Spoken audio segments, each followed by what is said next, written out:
Did you get rejected from Sundance? Good. Stop feeling sorry for yourself. Because while everyone else is crying over their rejection letter, you're going to use that festival buzz to get hired. Here is the backdoor strategy for networking at Sundance, even if you didn't get in. I'm Nikki Michaud. I've navigated Sundance as an actor, a director, an industry professional. I have seen filmmakers waste thousands of dollars attending festivals just to party, and I've seen others launch careers without even screening a film. So today, we're going to focus on the business of the festival, covering virtual networking, the buyer mindset, and how to get into the right rooms. When I first started out as an actor, I used to be like, oh my God, I want to go to Sundance.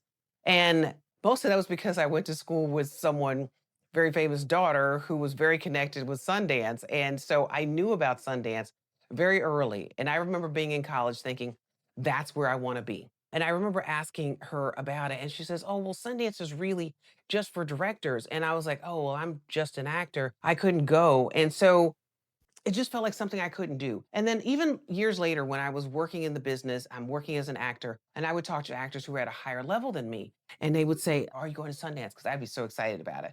And they're like, no, I'm going to wait till I'm invited. So I was like, oh, is that like the secret etiquette code? You wait until you're invited, you wait till you have a film, and then you go? Like, you just can't show up? So it was this really amazing, magical place, but it always felt like I was waiting for my film to get into Sundance, waiting to act in a film and get like you needed some sort of permission structure to get there. It was like only real people got to go. And if you hadn't made it into the, oh, Lord, it just was terrible. And I really took it as fact. It was like, if you're not a director, you can't go. If you don't have a film in a festival, you can't go. And that's just the way I was thinking things. And the funny thing about it was that thinking just stayed with me for years.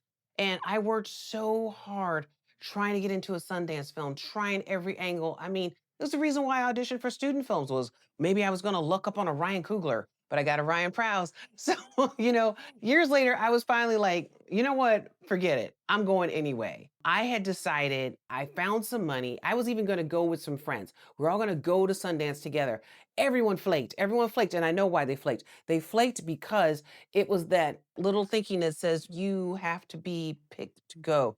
You have to be chosen to go. You have to have a reason to go. It's the craziest, stupidest thing ever. The reason why the gatekeepers have so much power is because secretly we allow them to create these rules of who's supposed to be somewhere and who's not, right?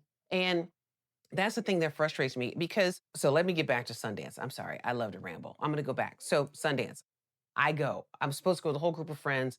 Everyone flakes because, money, because it's expensive, or they don't feel like they're going to go. They're going to wait till they have a film there, or they're invited to be on a panel. They're going to wait for the invitation. And I went. And I'm going to tell you guys, it was the most exciting thing ever. I mean, first of all, it was incredibly inspirational. All of the films, all of the filmmakers, all of the energy. Secondly, I met everybody, like everybody. People who you can't walk up to in LA, you can walk up to in Sundance. That trip ended up being where I met a few key people who became instrumental in getting my first film made. And I even found one of my most amazing, successful mentors there who I met at a dinner. And I'm still waiting for the opportunity when he can be a finance partner on one of my next projects because that's where we're at right now. Okay. And it all started because I just showed up. So that's what nobody tells you. You don't need an invite. You don't have to get in. You don't need fucking permission. Just go. Buy the ticket, put it on your credit card, do a crowdfunding. Like, I need to invest in me crowdfunding. Go fund me. I'm mentally ill. I must go to Sundance. Speak it out. Whatever you need to do. This is an investment in yourself.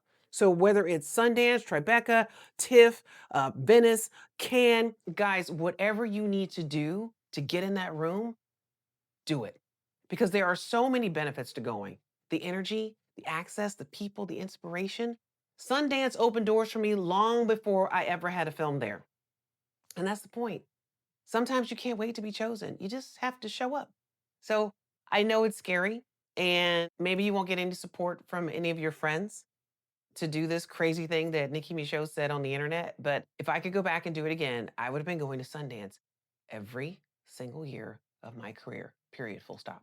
Believing in yourself is not just things that you think, it's things that you do. So showing up like you belong means, oh, you'll start to think, I belong. So that's what I wish for you guys. So off you go, have fun. Put it in the comments like any new thing you're going to do to make sure it happens for you. And I can't wait to hear back. I'm Nikki Michaud, and thank you guys. You guys keep following me, hit the like and subscribe, become a Hollywood insider.